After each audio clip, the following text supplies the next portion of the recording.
Hello, everyone, and welcome back to Sudden Wealth. I hope you have a wonderful start of the week. If you do enjoy the content, please consider dropping that like and subscribe. So, thank you very much for your support. Now, today I'd like to address a couple of things. We are in the end of the month, but most importantly, end of the quarter. So, there's a lot of balancing around hedge funds and big money players.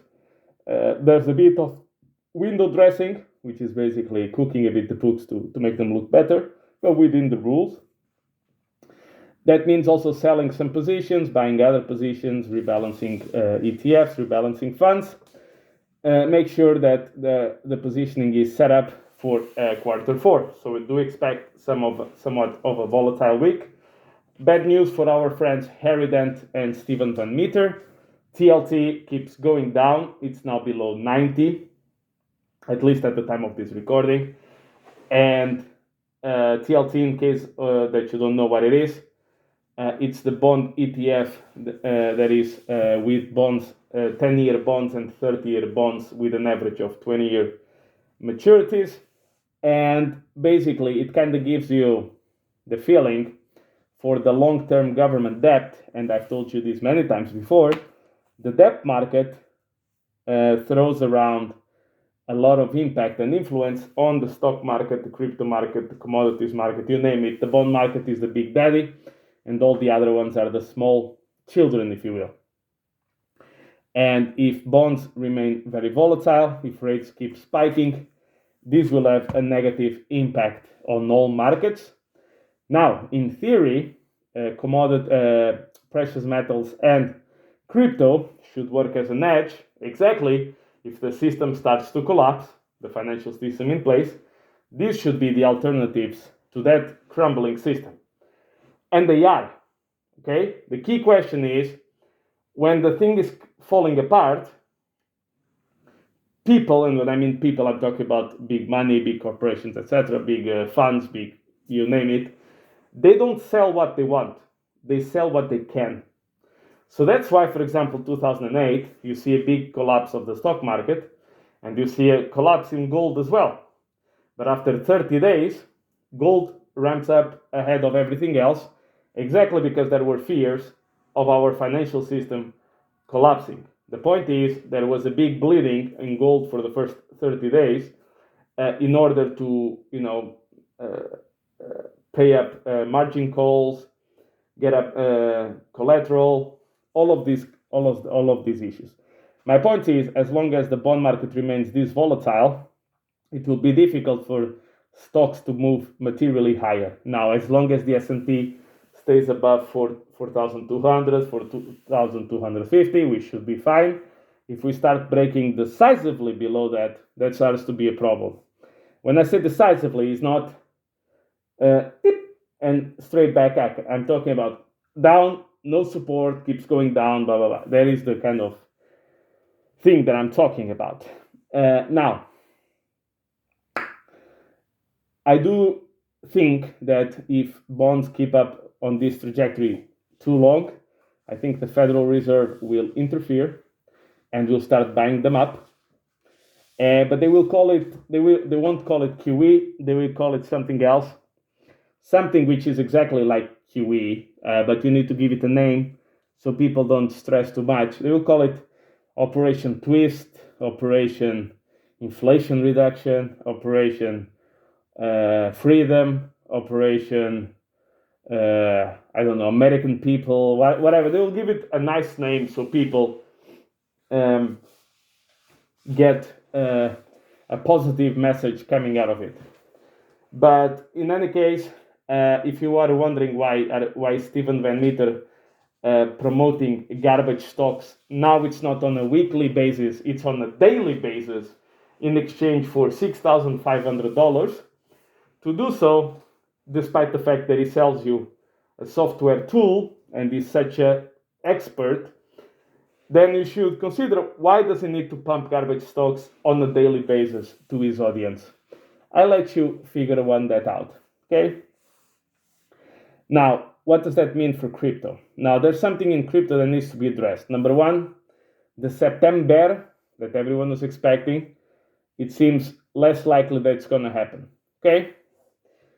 Well, we are approaching the end of the month, so the more we go closer to Saturday, the least likely it is to happen. Now, I'm getting a bit concerned because I've been seeing people calling Pump October, and basically because October tends to be one of the best months for crypto. Now everyone is expecting it to be a very good month.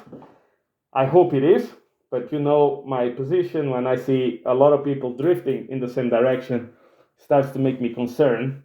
And there's something that needs to be addressed, which is you all know about Mt. Gox Bitcoin, which is about 140,000 coins, which is 3.6 billion or so dollars. Now, the disbursement of those coins to the rightful owners has been delayed for a year. So there is a sell pressure event that's not going to happen this year. And maybe not even next year, because they've been postponing this for years and years. But the US government has confiscated a lot of Bitcoin. The Silk Road guy, the couple that hacked, I think, Bitfinex, and reportedly they have about 210,000 Bitcoin, which is about $5.5 billion. So what I would like to see with that happen is, if I could decide, have the government sell them all at once and have a very nasty red candle, everyone throwing their hands into the sky is afraid, and then we can move into the bull market from there. Why? Because I think a lot of the companies applying for Bitcoin spots ETFs, I think they have a clear idea if they're going to get approved or not, particularly BlackRock, which is always very close to government institutions. And I think what they would do is they would buy the crap out of it, of that bottom, in order to prepare for the upcoming spot ETF Bitcoins coming out. Now, another thing that I would like to see, I would like Binance to survive. But I would like to see a clear sign that they're going to survive. And I do think if after all these attacks and the bear market, they still survive, I say that there's a good chance they're going to be number one for quite some time, based on the ability to survive those kind of events. If they are going down, I would hope that they go down quickly. We just have that nasty red candle, we go to the second bottom, and we move straight up from there. I don't desire it, I hope it doesn't happen, but if I could choose, I wouldn't like to see it in 2024, 2025, I would prefer to see it still in 2023. Now, what I also like to see is development, a lot of development in the background, despite price not moving higher and the green candle still not here. Hash rate for Bitcoin at all-time highs, good sign. Number of unique active users of Ethereum all-time highs, good sign. A lot of development and new projects on the Cardano ecosystem. A lot of development, new projects on the Pulse Chain ecosystem.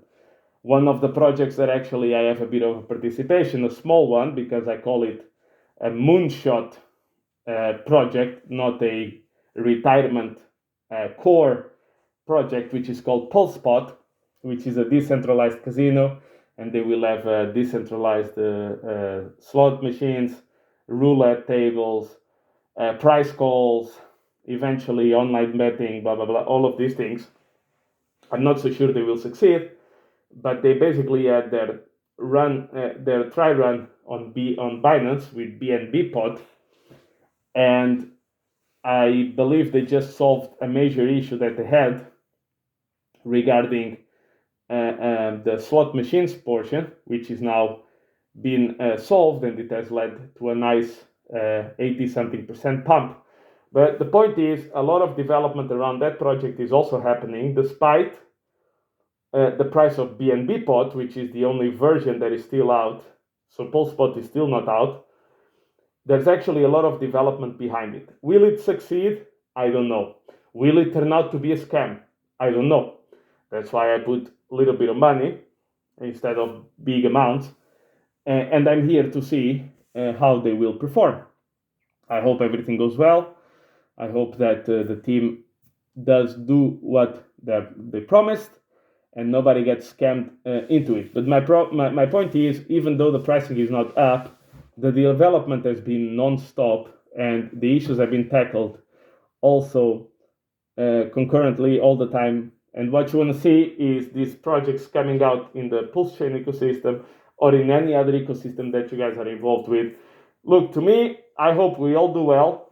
If crypto does well, if you make money and I make money, everybody makes money, the whole crypto space grows together. We always have this bit of tribalism situation, but if you think about it, the number of coins have increased dramatically over the years, and Bitcoin and Ethereum have gone up in either case, right? Everyone was predicting, oh, they will drop the major coins to go all to the other ones, and then what you see actually is that all of them go up at the same time. Same thing with the stock market. When you add more stocks in the stock market, the actual stock market actually goes up, and it's not like it starts to distribute across more companies. But in any case, this is what you should be looking for in this year, in my to check for development, check for signs of the upcoming bull, and see if you can find them the same way that I do.